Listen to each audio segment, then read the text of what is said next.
Welcome to the Savvy Sauce, where we have practical chats for intentional living. I'm your host, Laura Duggar, and I'm so glad you're here.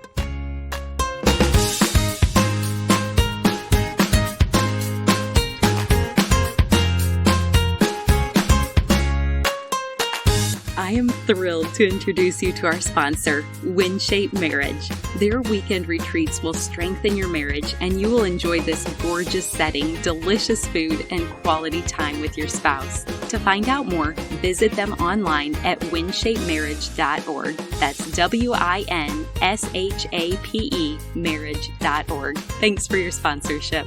Susan Seay is my returning guest today. She has the best ideas, and she asks thoughtful questions that lead to transformation. She's going to share 10 powerful questions with us today that are a part of what she considers her most valuable parenting tool. Listen in to see how you can incorporate this practice into your own family. Here's our chat. Welcome back to the Savvy Sauce, Susan. I am so glad to be here. I always have such a good time with you. Well, you are a longtime friend of the Savvy Sauce, so I'll make sure and link to both of your previous episodes in our show notes today. But for now, will you give us an update of who you are and what you do? For sure. Hi, everybody. I'm Susan Seay. I live here in Austin, Texas with my college sweetheart, Ron, and our 7 children. I am a podcast host of the Mentor for Moms podcast. I'm an international speaker. I am a life coach, certified life coach, and a mom who absolutely loves my children, and I love encouraging other moms. And you do that so well. And the reason that I wanted to ask you back today is because a while back on your own podcast, you did a 2-part series about this one parenting tool. And you've witnessed that one parenting tool lead to the most heart change and transformation. So will you tell us more about the origins of this idea of asking 10 intentional questions of our children? Oh, absolutely. And I think the key is that word intentional that you said. I think we live in a day of common posts or comments about like, here's 10 questions to ask, or here's 5 ways to get this done, or here's 10 tips to have, a happy marriage or a clean home or whatever it is. And I think the risk is to reduce what I'm offering as a tool into people's homes into like a catchy gadget or a quick tidbit. And it could be that, but I hope it's not. I hope it's so much more. And the origin of this is my heartbeat in encouraging moms and affirming them in their role and their position in their home is to liken it a lot to how it mirrors the business world and the marketplace. And what I have lamented for a long time is that if you were to go into the marketplace and into the business world and you were to be hired in a position of manager, one of the first things that you are given is training. And I would say as moms, we are arguably managing the most foundational organization within our society, and that's the family, but we're doing it with little to no training. So I enjoy looking into the business world and the marketplace and finding different tools that managers use that help them to be the most effective in their role. And then saying, in what way can we as moms benefit from a tool similar to that? And one of those tools that the business world uses is the one-on-one or the feedback meeting that they have annually as a performance review for employees. And I thought, in what way could we as moms use that? And the idea of taking these 10 questions and flipping it on its head. So instead of us reviewing our kids and kind of saying, here's where we think you are and how you're doing with following instructions or keeping your room clean or doing your chores or in your schoolwork and that kind of thing. I think there's plenty of places where we give feedback regularly as parents, daily. This one is for us to have a one-on-one with our children where they are giving us feedback on their experience of being in relationship with us. And that removes any pride that could come up with us. And I think that It's so genius that you draw these from business principles. And ultimately, I've heard you teach that they're really biblical principles because Jesus modeled questions in a way that every time he interacted with someone and asked a question, it penetrated to the heart and was a catalyst for transformation and life change. Hmm. Questions have a way of getting to the heart of the matter if we allow them to, especially depending on how you ask the question. And I, in all of my research and preparing for ways in which to develop tools for moms, have come across this understanding that there's really three levels to communication. And that first level is what we call the surface level. And the surface level is merely the quick interactions that we have with someone where we're not willing to go really deep. And I think that we could run the risk of thinking shallow means bad, but I don't want us to do that because I think of shallow or surface level conversations are really those moments where we acknowledge the presence of another person. So whether we're doing that as we're getting on and off the elevator or passing someone on the street or seeing a neighbor drive by and we wave, that's just acknowledging the presence of another person. Level two in our communication is the head level. And the head level is a place of statistics, information, and data. And on level two, that's where we have conversations like, hey, what's for dinner? What time do we need to go to practice? What should we put on the grocery list? What movie are we going to watch? Like these are just facts and information and data. Well, the risk is that in our families, quite often we hang out on level one and level two conversations. We acknowledge each other. Good morning. Hey, good morning. What time is that meeting today? What time will you be home? What are we having for dinner tonight? Like we stay in that place and we don't ever drop into level three. And level three communication is the level that is called the heart level. And on the heart level, that is the only place where communication takes place that facilitates transformation. That's the only place where we change and we transform. It's on the heart level.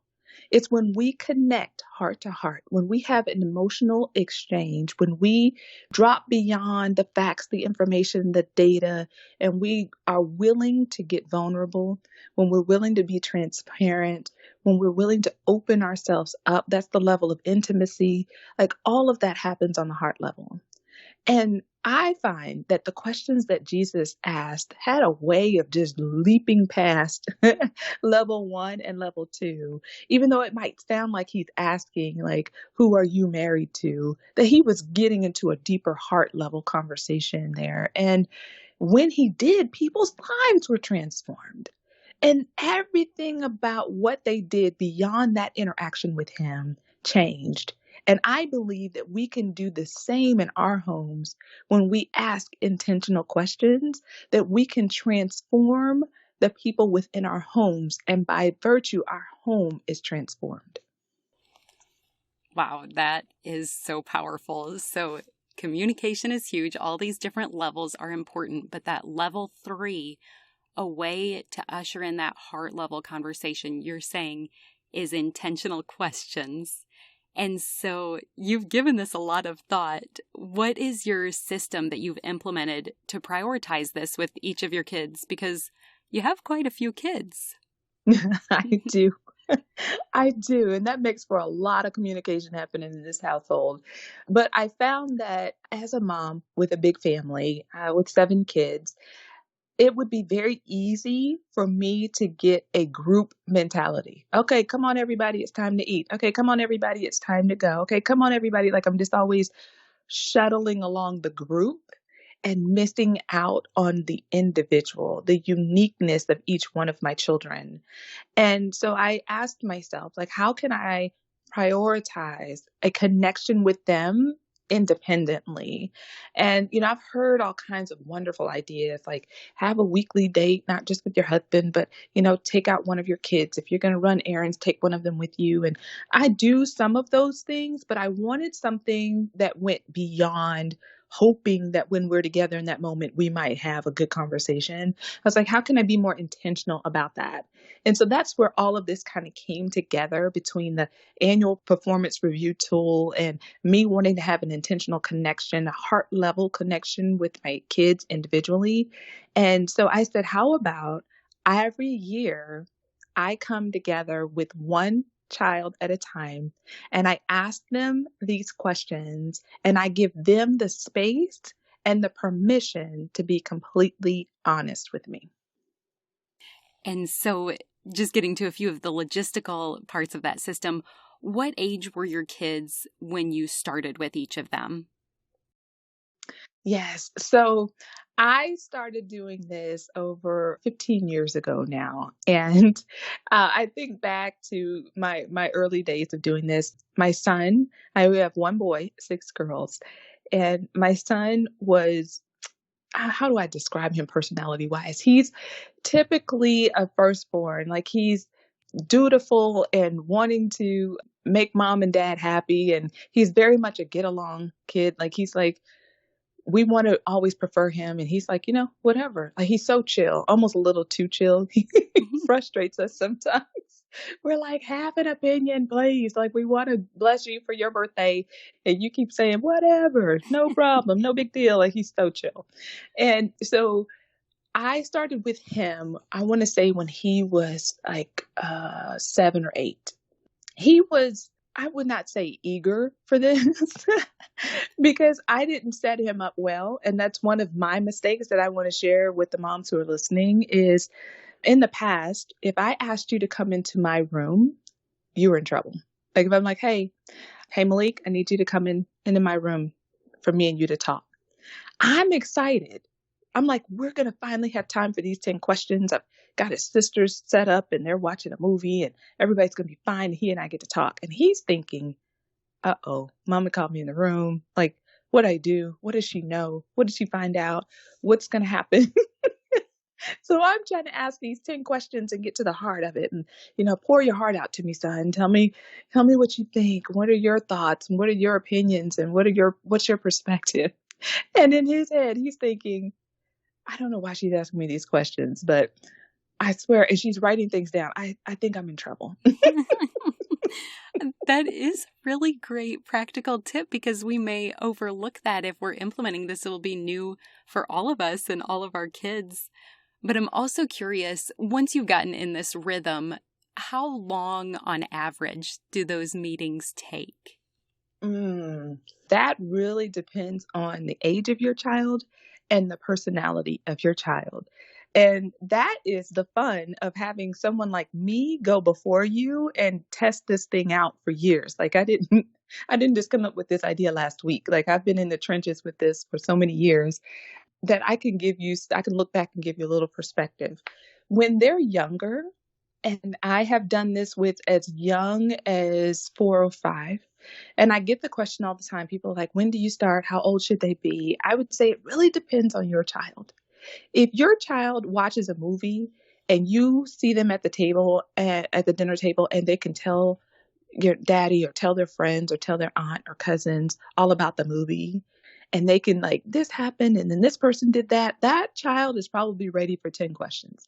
If they could give a good movie review, they're probably ready. But if they are like, I don't know what happened, like there was a movie on, but I wasn't paying attention, then they probably don't have the stamina for doing the 10 questions. Like that's a good gauge.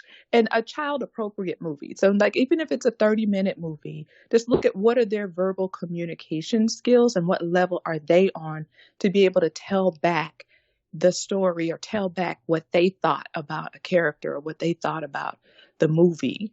That's a good gauge for when you should start. But I have found that trying to do this every year with my kids has given them enough space to not feel constantly put on the spot. And it has given me enough time to implement some of the things that they say that I feel like are legit places for me to pray about and to grow in. Well, before we do get into those 10 questions you recommend, will you also just explain the flip side and what I mean by that is, what is the danger of not prioritizing these purposeful meetings with our children? Mm. I have found that once your children get a glimpse of what's possible with this meeting and this annual time and what it really means and what you're really hoping to hear from them, they will look forward to it. Like it's something that they anticipate and look forward to sharing in. And it will be a beautiful display of love towards them and of you all learning how to foster a relationship that has genuine heart level conversations. And then you'll experience them throughout the year. So yeah, initially they don't know what to expect. They're not sure what this is. It's like, okay, mom listened to another podcast or mom heard another talk and she's got a cool idea and she's going to implement it. So at first they're like, okay, we're not sure what this is.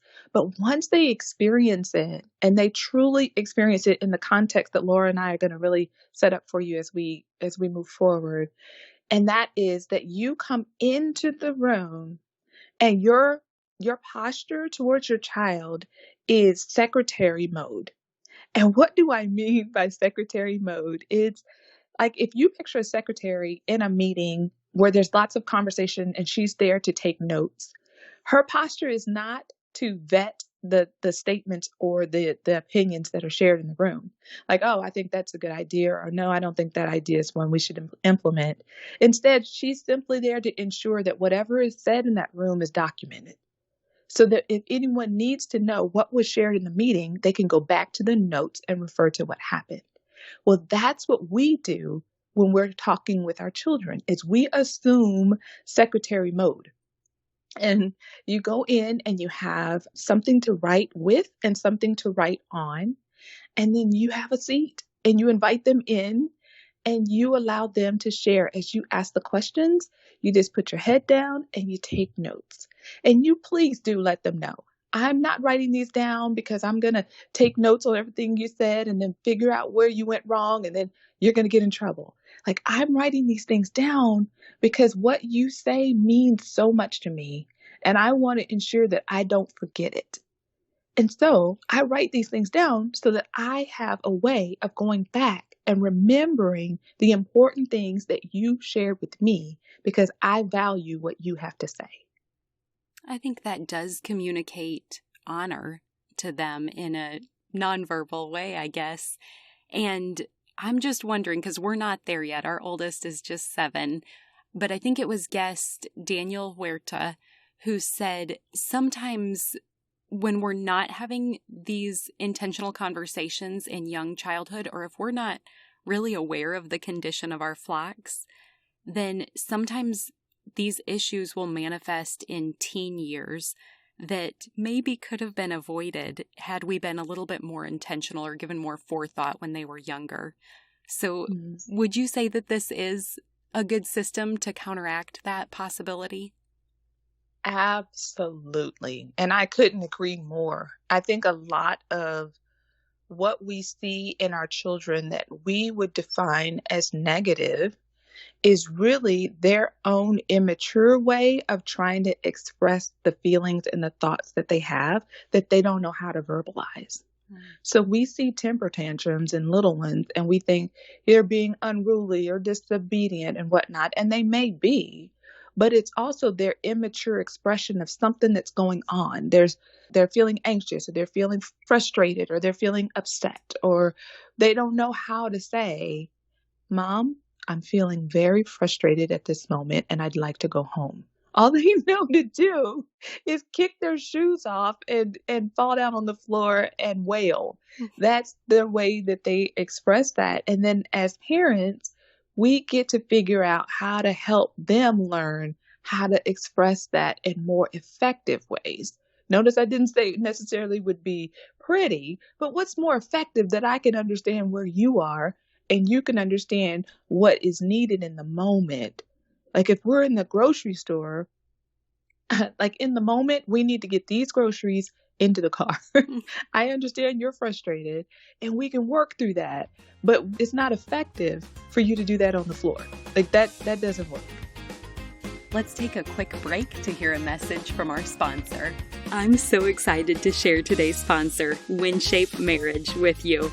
WinShape Marriage is a fantastic ministry that helps couples prepare, strengthen, and if needed, even save their marriage. WinShape Marriage is grounded on the belief that the strongest marriages are the ones that are nurtured, even if it seems like things are going smoothly. That way, they'll be stronger if they do hit a bump along their marital journey. Through their weekend retreats, WinShape Marriage invites couples to enjoy time away to simply focus on each other. These weekend retreats are hosted within the beautiful refuge of WinShape Retreat, perched in the mountains of Rome, Georgia, which is just a short drive from Atlanta, Birmingham, and Chattanooga. While you and your spouse are there, you'll be well fed, well nurtured, and well cared for. During your time away in this beautiful place, you and your spouse will learn from expert speakers and explore topics related to intimacy, overcoming challenges, improving communication, and so much more. I've stayed on site at WinShape before, and I can attest to their generosity, food, and content. You will be so grateful you went. To find an experience that's right for you and your spouse, head to their website, winshapemarriage.org. That's WINSHAPE marriage.org. Thanks for your sponsorship. I think everybody's probably ready. Let's just dive right on in. So now will you share those 10 intentional questions with us? Absolutely. Let's go. All right. So question number 1, I'm going to tell you now, has 2 different possibilities. And I want you to think about which possibility is great for you depending on your kid's age. So one possibility is to ask them, what 3 words would you use to describe our family? The other possibility is to say, on a scale of 1 to 10, how would you rate our family? Really good, be a 10. And 1, you'd say, our family needs a lot of work. And let them choose a number. Question number 2, what can we do to improve our relationship? That one is always a fun question to ask because I find that you get real insight into what moves and motivates your child uniquely. So if they're saying things like, I wish we would spend more time together, or I would love to see us give each other gifts more, or I'd love it if I didn't feel like you guys were always criticizing me and telling me what I'm doing wrong, which says to me, the flip opposite of what they want is more encouragement and more affirmation. Because sometimes what they say is what they don't want.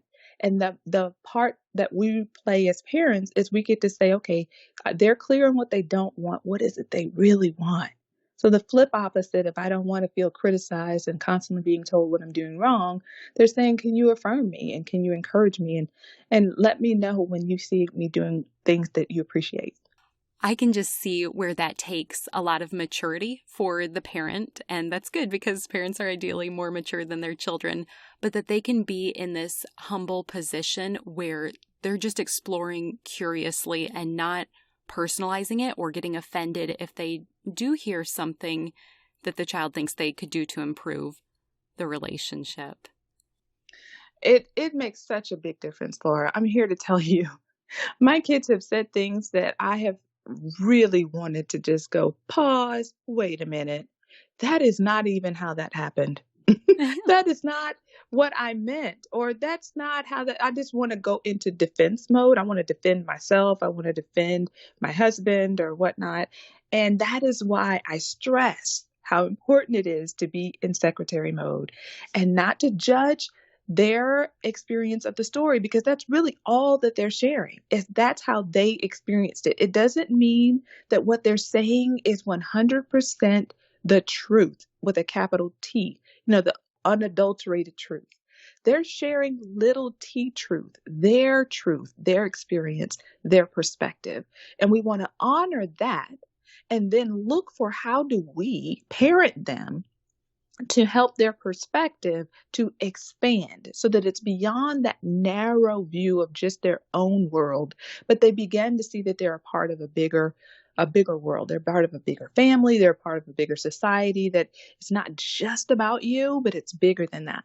And that's what parenting will help us do over time. But in this moment, when they're answering questions, they're just sharing their little T truth, their personal experience, and we're documenting it because that helps us to understand them and where they're at. So you're saying this is just a time to listen, ask clarifying questions, observe, take notes on them. But this is not our time where we're offering the coaching and the feedback, because that would probably shut down their openness in these meetings. Is that right? That's absolutely right. As parents, typically, we give plenty of feedback. We get the floor to share our experience and our perspective with our children. And this unique experience that we're creating here is the space for them to have the floor. And we're simply here to be a listening ear. Okay, awesome. And I'll let you go on. What is number 3? All right, number 3 is, which do you believe is more important to me, who you are or how you behave? Ooh, that's good. And do you have any stories from what kind of feedback your children gave you with any of your meetings on this question? Yes, this question I thought was an easy question. Like, of course, I'm more concerned about who you are. And I remember one of my children sitting up straight when I asked this question, like, woo, I know the answer to this one. And they were so happy. And I was ready to just, like breeze on past question number 3. And they said, absolutely, you are more concerned about how we behave. And I was like, what? So I had to secretary mode, take a deep breath, write down their answer. And then I did ask a follow-up question. And I said, what do I do that causes you to believe that? And they said, well, before we go into stores, you would say things like, guys, we're going to go in and I want you to be well behaved and I want you to not be running around and not be touching things. You can potentially break things. And our presence in the store provides a witness. And that witness might be the only experience that someone else might have of what a Christian family looks like and what Christ looks like in action as we walk about the store. And I'm encouraging them to live out what we talk about all the time in our family and what we talk about when we talk about being followers of Christ. I'm thinking it's an encouraging thing. But as young ears, they heard, well, if I misbehave, I might keep somebody from Jesus. Mm-hmm. And I was like, what? That's not what I meant at all, but I see exactly what you are saying. I see exactly how my words sent this message to you. And now you are walking through the store as a little one, thinking this whole burden of someone else's faith walk is on your shoulders. And I was like, I never meant to burden you with that. I never meant you to think that your mother was so ultimately concerned about your behavior and that she was missing the importance of just who you are and discovering who you are and helping you to be the best you possible. I love hearing how that played out with your children, Susan, because I think in friendships or in marriage or maybe with our own parents, there can be so many opportunities for miscommunication in relationship. And how much more with little developing children, where something with such innocent motives from your part could be misinterpreted and miscommunicated. And so this meeting just opens up countless possibilities for restoration of relationship and clarification of what you are teaching them. Absolutely. I cannot tell you how grateful I was to know that that's how they felt when they were younger. Because I can only imagine if that was the burden that they were carrying at such a young age of an expectation of behavior, how that would continue to be a burden upon them. And when they were a teenager, they would act it out of acting out their frustration at having that expectation on them and that burden, and no longer wanting to be burdened with the cares of someone else's faith walk or their behavior, or this, like, if you're not behaving in a certain way, therefore you're not, a good, fill in the blank, a good boy or good girl or a good Christian or a good son or a good daughter, like all of that burden, like they would no longer want to be shackled with that. And it helped me to understand how I stressed behavior in my communication when really I wanted to reflect to them an acceptance of who they are and the best parts of who they are when we go out. So I accept you as you are. And there's parts of you that are patient or that are creative or that are fun loving. And when we're in the store, can I see that patient part of you? Can that patient part would really help us today? And that's not an expectation of you putting on something that's not you, but it's speaking to something that's already within you and just calling it forward. Like you are patient, or you are kind, or you are generous, or you are friendly. And would you allow that to part of you to show and to express that today when we're in the store? And there are parts of you too that get frustrated and tired and disappointed. Me too. And we're going to deal with those parts. We're just not going to deal with those in the store. We're going to deal with those in the car. We can talk about those later, but we're going to just give each part its turn, and it's the turn for your friendly, patient part while we go in here and get this work done. I appreciate that. Just a sample script for us to tuck away. And will you continue with number 4? Absolutely. What promise have I made to you that I failed to keep? And feel free if there are any stories that come to mind or any corrections that you made after hearing their response. You can let us in on your experience.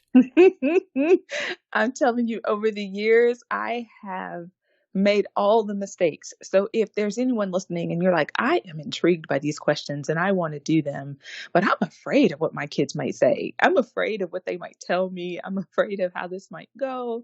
Just know that you are fully capable of handling everything your child would say, good, bad, or indifferent.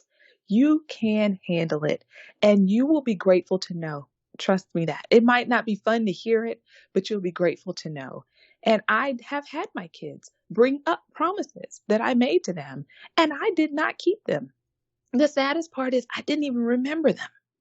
And what it has taught me over the years is to be very mindful of what I am saying to my children. Because for me, it could be a casual statement, but for them, it could be something they treasured all the way in their hearts.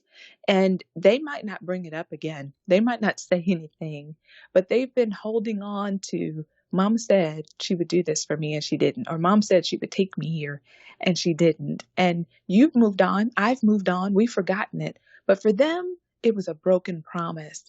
And so sometimes I think our kids are not listening to us, or they're frustrated with us and we don't know why. And it could be that casually we made a commitment to them, like, oh, I'll be sure and read that book to you tonight before bed. I'm going to make sure I read that to you. Or tomorrow we're going to make sure we go to the park. And for you, it was, of course, if it's not raining or if something else doesn't come up, we'll go to the park. But for them, you promised them you were going to take them to the park, and you didn't. And these are some of the little fractures in our relationship with our kids that often don't come to light until there's a big fracture. But those many little tiny cracks have been happening. And when we meet annually with them, and not saying that they'll remember them for the whole year, like, 11 months ago, you said, but that gives them the practice of bringing up any little issues that might one day become a big grand issue. And what about number 5? This one is a two-parter. It's outward and inward. So do you feel respected by me? And do you respect me? And what kind of responses have you experienced? Well, one, at the time when I started this, I was not aware of Dr. Emerson Eggerich's work around love and respect, and how men honor and appreciate respect and women value love. And raising a son in this household full of all these girls, there's a lot of love conversation, a lot of emotions being discussed all the time. How much I was speaking to him by asking him about respect. I just didn't get that would mean so much to him, but it did. But also, respect in our home is one of our core values. So when I am asking that question, it's also tapping into, do you feel like I'm living in alignment with the core values as it relates to our relationship, me and you? And do you feel like you're living in alignment with our family's core values as you relate to me as your mom? So it's been a beautiful opportunity for us to check in on how we are respecting one another, but also for me, when they do give me feedback, for me to get a glimpse of what respect looks like uniquely to this child. And I think your questions, even the order of them, are laid out so thoughtfully because you do help us pull up and get a little bit lighthearted after it's been a little heavy. And so, how do you transition into number 6? You're exactly right. Number 6 brings it up, and we're asking, what is one thing you would like for us to do together? And what are some creative responses that your kids have given you over the years? I've heard all kinds of things like have a tea party or play games or watch a movie. My son has invited me to come in and play video games with him, which is a hilarious experience because I am that person with video games going, okay, what button do I push for that? Okay, what button do I push for that? And he's trying to tell me because it's simple to him. And he's like, you're going to pull this one and push this one at the same time in order to jump. And I don't get it, but he has a great time laughing at me trying to work both hands, both fingers in a toggle all at the same time. And I don't know what I'm doing. But once again, this gives you a peek into the soul of your child. It gives you a peek into their heart, like what moves them. So when they're saying, what's that one thing you'd like for us to do together? And it may not be one. Like I have some who want to give me a list. They're like, and then we could do this, and then we could do that. And they got like this whole list. And then you might get others that just, take you at your word. You say, what's the one thing? And they give you that one thing. And let me just say right here, it may be tempting for you to say, I want more than that. Like, come on, talk to me. Like, open up. This is our time. I think they will when they feel comfortable, right? When they have something to say, trust that they'll say it. And if they don't, let it be okay and let them just stick with whatever initial answer they give you. And let that create an atmosphere of trust between you. That mom's not going to subtly try to lecture me or she's not going to subtly try to correct me that I gave the wrong answer by saying, there's got to be more that you want to do with me than just that, which is saying you didn't give me enough or I didn't like that answer you gave me. Then instead say, thanks so much for sharing. I appreciate you letting me know that. I'm going to write that down. And then we'll move on to the next question. And then they feel like, oh, okay, mom's just listening. Hey everyone! By now, I hope you've checked out our articles that are available at thesavvysauce.com. And if you sign up to join our email list, you'll enjoy free ideas and encouragement delivered straight to your inbox. Our hope is to encourage you to have your own practical chats for intentional living. So the freebies will oftentimes include questions you can ask on your next date night, safe resources to read to promote enjoyment in your sexual intimacy and marriage, or questions to ask yourself to promote spiritual growth. We hope you check out all the available reads at thesavvysauce.com under the Articles tab.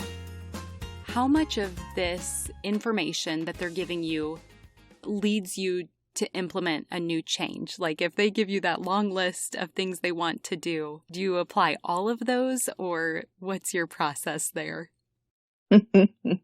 Yes, I let them know that I'm taking notes because I want to remember what they have to say because I think that what they have to say is important.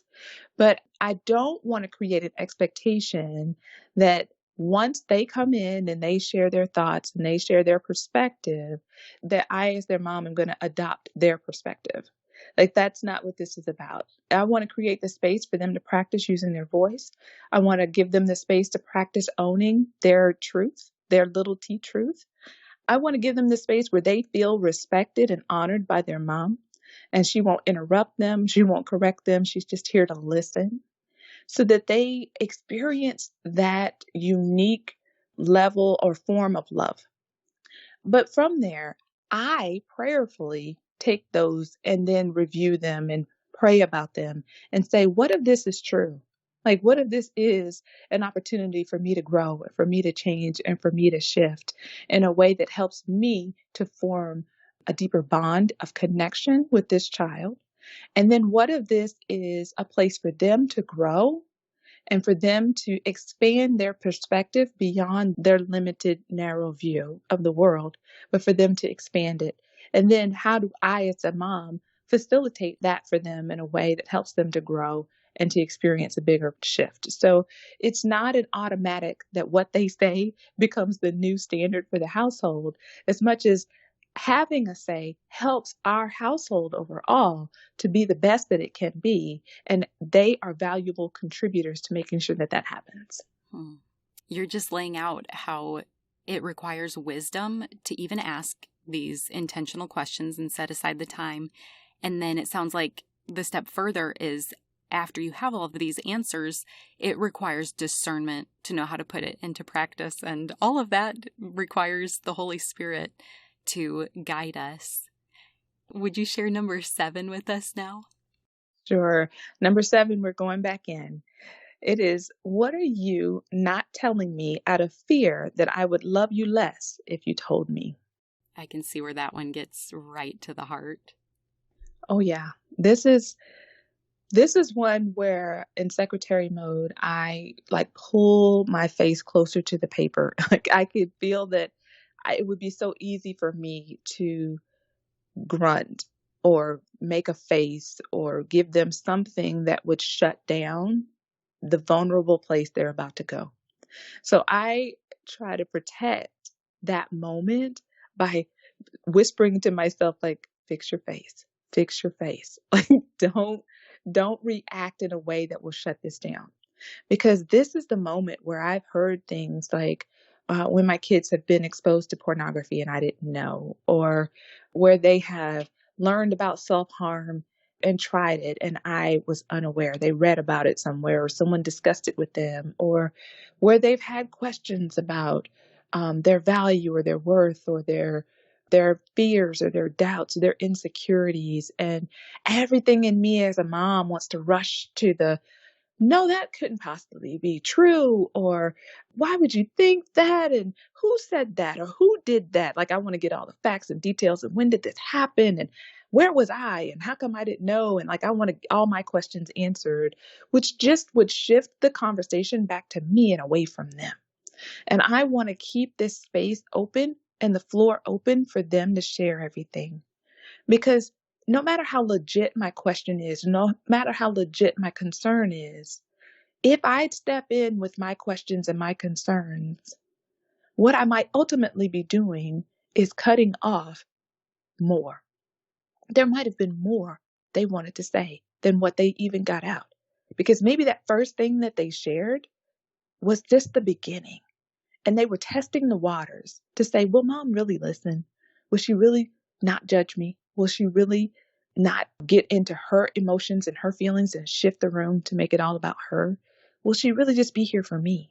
And when I have stayed in secretary mode, that's how we got to those deeper issues. They didn't start there. They would start things like, oh, well, yeah, you remember you told me that I had to go to bed by 9:30 and I didn't. Or, they might start on light things. And then they get down to, yeah, well, when I was out with my friends, we saw some pornography. Someone left the magazine on the ground. And, I didn't mention it because one of them, we threw it away. And I'm sitting there just writing it down because I'm celebrating that they're willing to open up and say something about it. Like, when do you even bring that kind of stuff up? At the dinner table? Like, do you just do it real quick before we run in the grocery store? Do you just happen to say that before you go to bed at night? It's like, I really think those intentional moments, creating that space that says, I want to hear what's on your heart. What's weighing on your mind? What is your mind tossing over when you're trying to go to sleep at night and you're struggling? And you didn't know when to bring it up. You weren't sure how to bring it up. But now that I've asked you this question, you finally feel like, here's a moment for me to share. Because remember, mamas, like, we're doing this annually with them, but what we're teaching them is that we can be trustworthy go-to people in their lives 365 days of the year. This moment is just setting a context for a lifetime of experience and deep heart level conversations with our children? And that's such an important question. And what about the next one? Number 8, what do I do that makes you feel embarrassed or irritated? And again, with this one, is there a promise on the parent's part to change or just some awareness? No promise to change it at all. Like none. And I let them know that too. Like I appreciate you sharing that with me because it's good to know. Like one of the challenges that I had is, trying to form friendships as a mom and trying to form friendships with moms that could create potential friendships for my kids.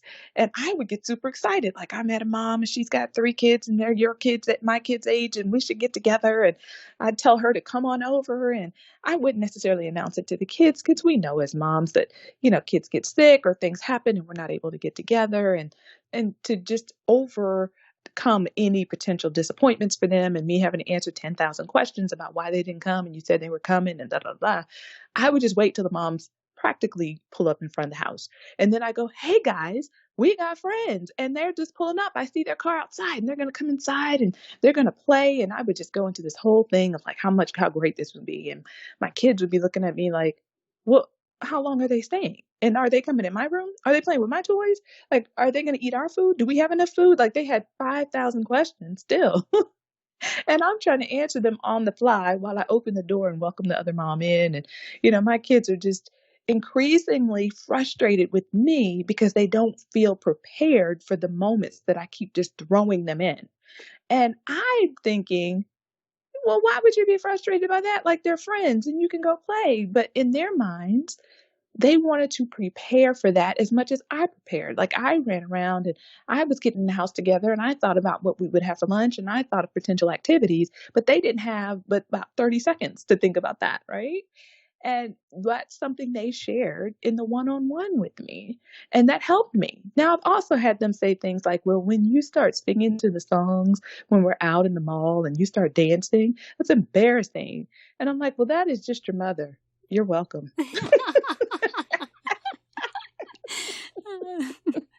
I love it. Be able to compare the two responses. That's so good. And the last two are incredible questions as well. So will you share those with us? Absolutely. Question number 9. What could I do that would let you know that you are loved and appreciated? And when I ask that question, that's one of the questions where I will look them in the face when I ask them that question. Most of the other questions, I'm truly secretary mode. I just kind of look up, ask the question, look back down at my paper, take notes. But this one, I just want them to feel the love that's coming from me, especially after they've gone through so many vulnerable questions already. Like this one is one where I want them to sense that it doesn't matter what you've said. It doesn't matter what you wanted to say, but you still are working on the courage to say it to me later. I want you to know this mama loves you. And I want to know how I can let you know that I love you. What looks like love to you? And question number 10, we finish with, what are you struggling with and how can I help you? And this can be anything from I'm struggling with trying to tie my shoes, or I'm struggling with my sister keeps coming in my room and taking my toys, all the way up to how do you know if you love someone or if you just like them, or how do you know someone likes you and they're trying to figure out relationships? Or I've had people struggling with like, how do I know what I want to be when I grow up? People ask me that and I don't know how to answer that. Or I'm thinking about college and I'm trying to plan ahead, and how do you pick a school? Like all kinds of interesting struggles come up and things that are on their mind that it actually has surprised me at what age they've said things. Like I would be thinking about, okay, if they're teenagers, they're thinking about relationships, but it's been interesting to watch younger than that. They're beginning to ask, like, how do you know if someone is a friend or a boyfriend or a girlfriend? What is the difference in that? I'm not sure. And it's like they're already beginning to develop this awareness around them about their world that is younger than I was anticipating, but it's good to know that these are the things that are on their minds. So that's what I love about all of these questions, but especially finishing up to find out what are they struggling with? Like what's currently on their heart? Wow. Susan, this list just feels like perfection, and I can see where it leads to those deeper conversations. So after you've had this time where you can intake all that they're sharing with you, how do you end your time together, and what do you both do at that moment to conclude? I really try to stay sensitive to the tone of the room. With some of my kids, especially when they were little, they've been fidgeting and moving around, and their session is usually quick. So if your session ends really quickly, please don't make it feel like maybe I did something wrong, or maybe my kids don't feel safe with me. It could just be that that's their age, and that's about all the answers that they have now. And as you develop a habit and a pattern of doing this every year, they'll have a deeper understanding of like what to prepare and think about to come to the session and really give you more of what the kind of answers that I'm providing for you. Like I want to continue to highlight, I've been doing this for 15 plus years. So my children have an expectation of this moment. It's become something that's very routine for us. And it's one that they get to really think about and process. And they're older now too. So if you're dealing with little ones, it's okay if they've got a little truck or a doll or something in their lap that they want to play with while they answer the questions. It's not like they need to sit in a chair like they're in a therapy session and sit up straight and answer the questions. Allow them to relax and feel free and comfortable. You're more likely to get to that heart level with them anyway. I love to take all these questions, all their answers down to each one of these questions. I keep them all bound together so that they're tucked away in a place that is protected, so they don't feel like their answers can be easily found by anybody and just read randomly. And I just check in, like, where's the room? If they're young and they're lively and they're done, I high five them, give them a hug, thank them for sharing, let them know that they're free to go in there and finish up the movie with their siblings, and off they go. But if I've had a child that's been very vulnerable and I want to ensure that they don't leave feeling, naked and exposed, I might hug them longer, or I might pray with them and just say, hey, let's pray together. Or I might just sit quietly with them and like rub their back and reassure them how much I appreciate that they were willing to be so open and honest with me. And it's something that I treasure about them, is that they would trust me enough to share what they needed to say. And I want them to know that I hold in confidence everything you've shared with me. And I will continue to be praying for you.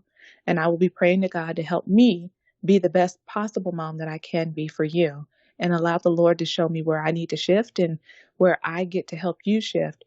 And together, when we shift, we're all moving closer to the Lord. That's our goal. And I reassure them in any way that I can, and then say, when you're ready, let them go. Quite often when I've had a very vulnerable session with one of my kids, I let them go out the room, because we usually meet in my bedroom, and I shut my bedroom door.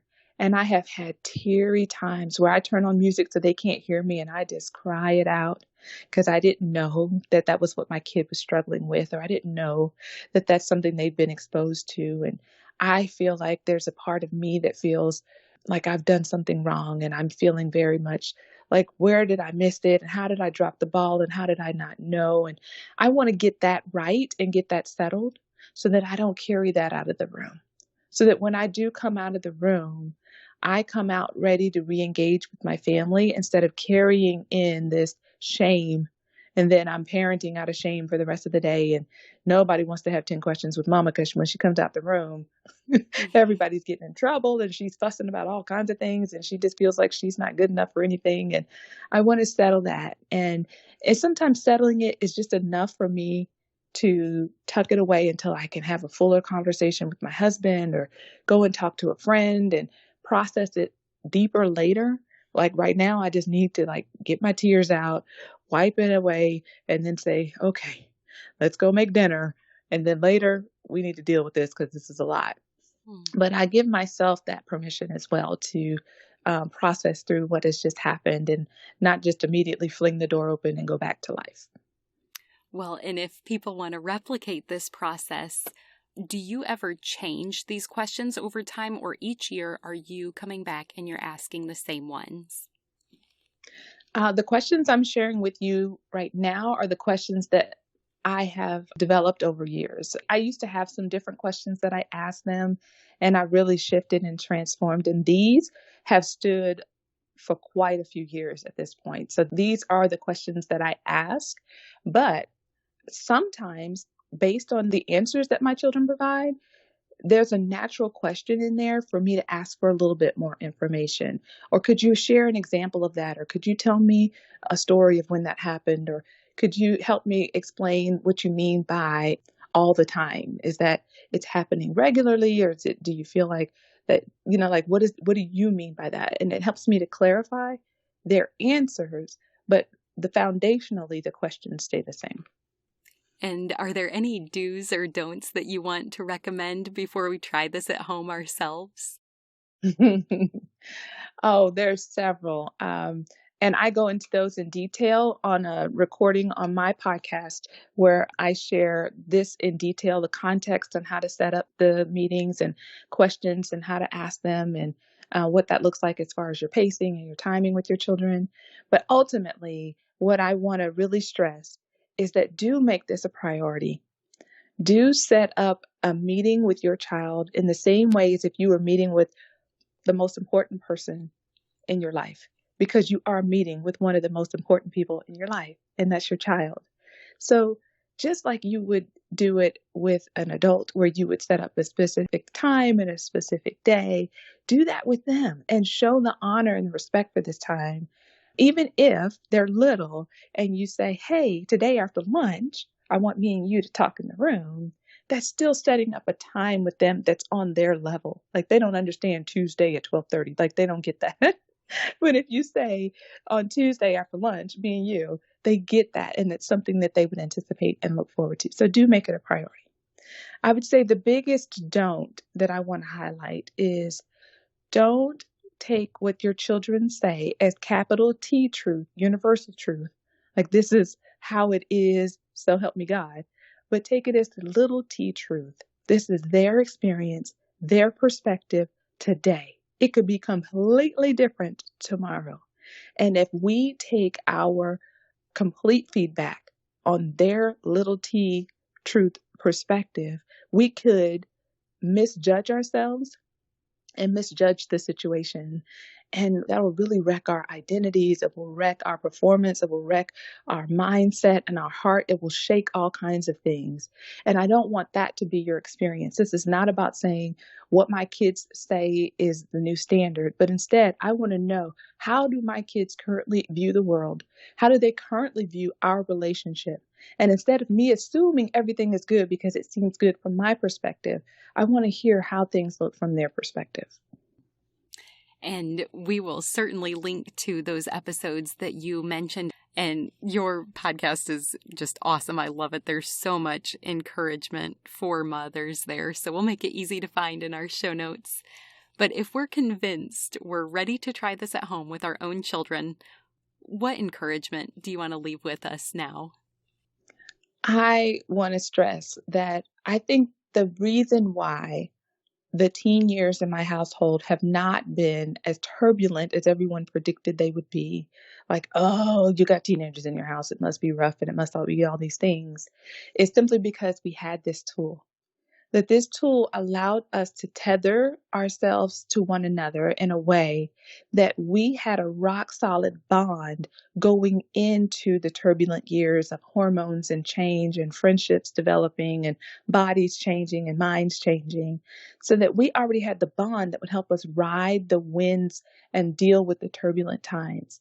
So it's not that we avoided turbulence. It's just that the turbulence wasn't me pitted against my children, but it was us pitted against the challenges of the day, the challenges of the world, the challenges all around us.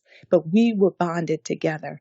And that bond was forged over time, spent asking them these questions and me listening to their answers with my heart open to receive whatever correction wanted to come from the Lord, not correction coming from my children. Well, I just love that you've gone before us and practiced this for over a decade and now are able to share all these experiences with us.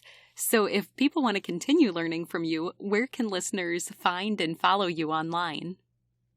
Yes. Well, you can connect with me at my website, which is my name, susanseay.com. That's Susan, SEAY.com.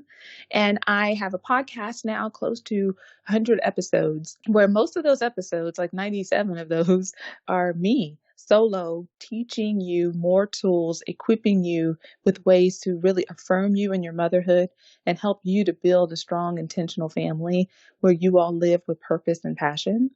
And you can find that at the Mentor Number 4 Moms podcast on your favorite podcast player. Those are the two main places. And then the main social place that I hang out is Instagram.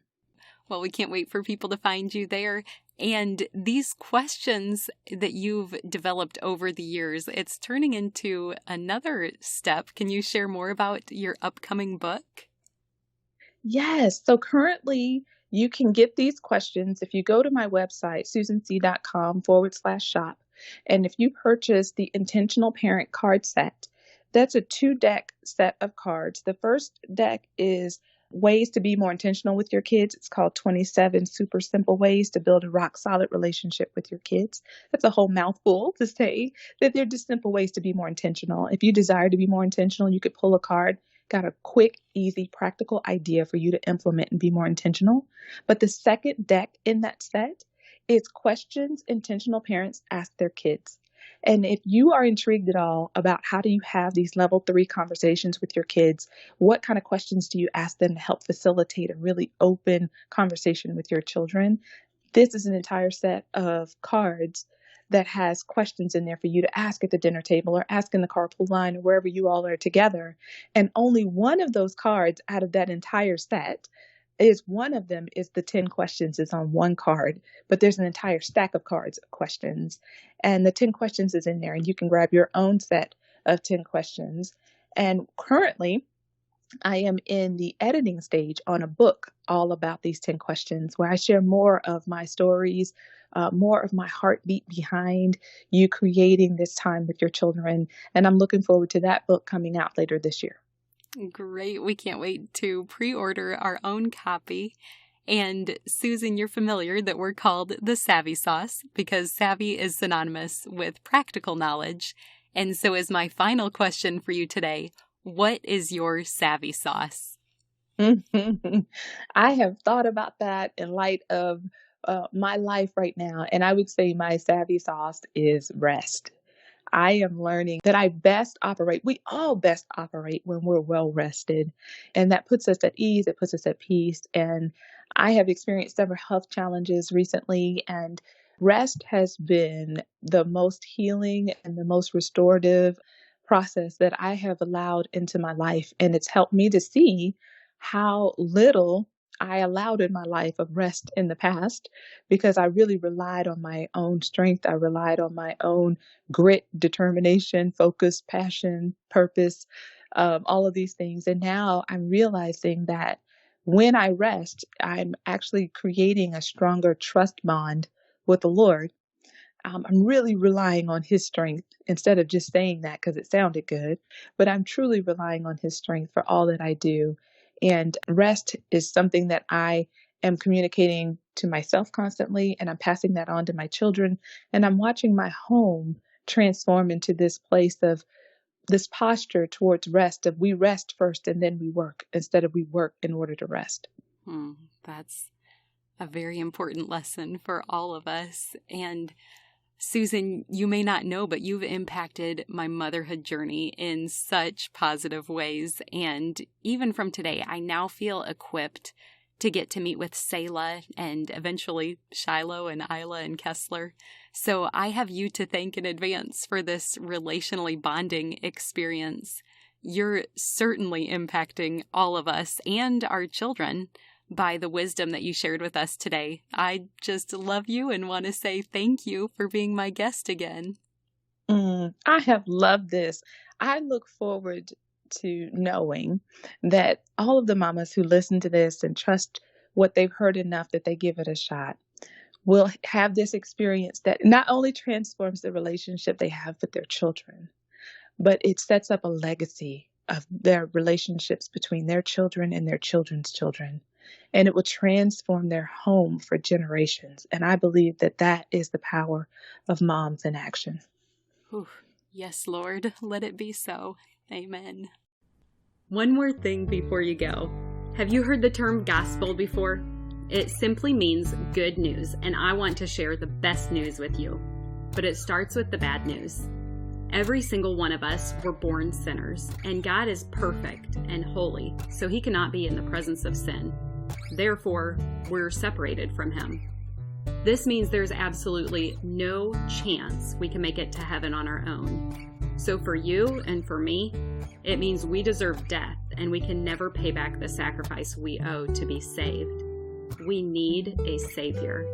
But God loved us so much, he made a way for his only Son to willingly die in our place as the perfect substitute.